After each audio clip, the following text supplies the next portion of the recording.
2, 3, 4.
I'm Tim Connell. I just played for you an example of what I would play in a rock mandolin situation. A situation where there's a band, a bass, a drum, a guitar holding down the rhythm completely great, and your job is just to sweeten things up.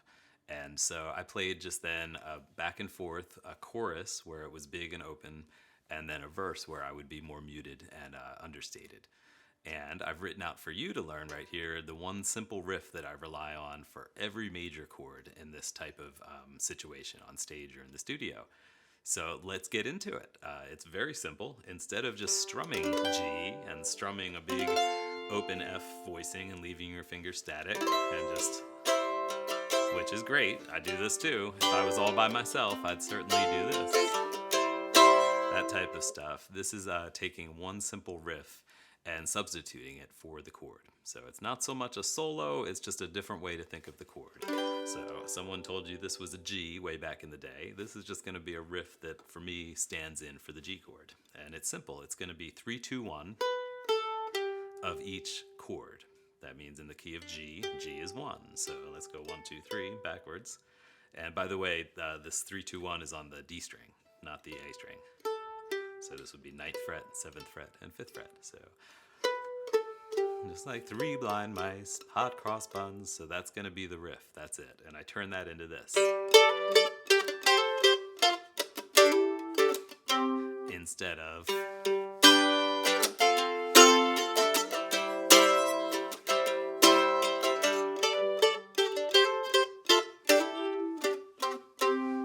So the heart of that is going to be the 3, 2, 1, 3, 2, 1, 3, 2, 1, which is the exact same thing for G, F, and C. So there's 3, 2, 1. Index finger will always be 1. Ring finger will be 3. The fingers match the scale degrees, actually. So we'll move down our index finger to F and play 3, 2, 1. And then we'll get our index finger on this C, the same fret as the G, just different string, G string. So we'll play 3 blind mice and 3 keys. This is example number 1. 3 blind mice, 3 blind mice, 3. All right. Right, so that's where we're heading. Next step, example 2 and 3 is a grace note. Example 2 just shows you how to write out a grace note. Example 3 that I'm going to switch to is how to actually play a grace note. We do it with a hammer-on. And that's like that. So instead of hot cross buns, we have an accidental fingering, if you want to think of it that way, when we pick it and we fix that accident, so to speak, with a hammer-on. And this is reflected in example number 3. We can even count it. 1 and 2, 3, 4, 1 and 2, 3, 4, 1 and 2, 3, 4, 1, 2. Example 3 again. 1 and 2, 3, 4, 1. And my advice is don't rush hammer-ons if you're new to them. You're better off taking your time with them to make sure that it's a separate move from your pick. A lot of times people tend to rush a hammer-on or slide, so give yourself time. It's 2 separate moves. Pick, hammer. So that's mechanically what you're doing. Rhythmically, it will turn, hopefully, into this.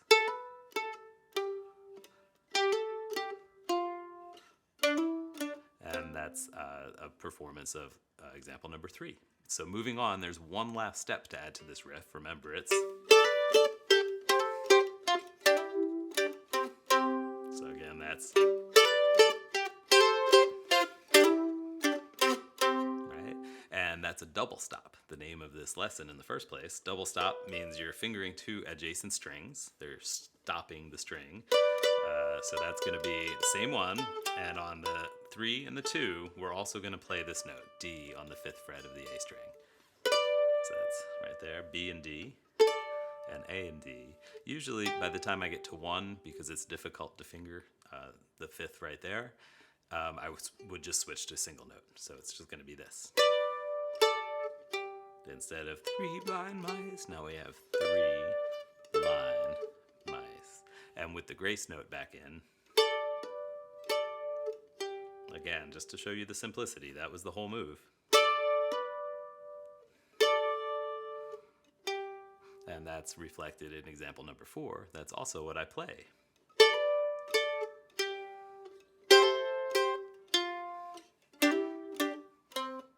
And there's a whole lot of picking and muting with the left hand that makes it sound fancier than it is. But when it comes to learning exactly the notes and the mechanics, that's it right there on this page.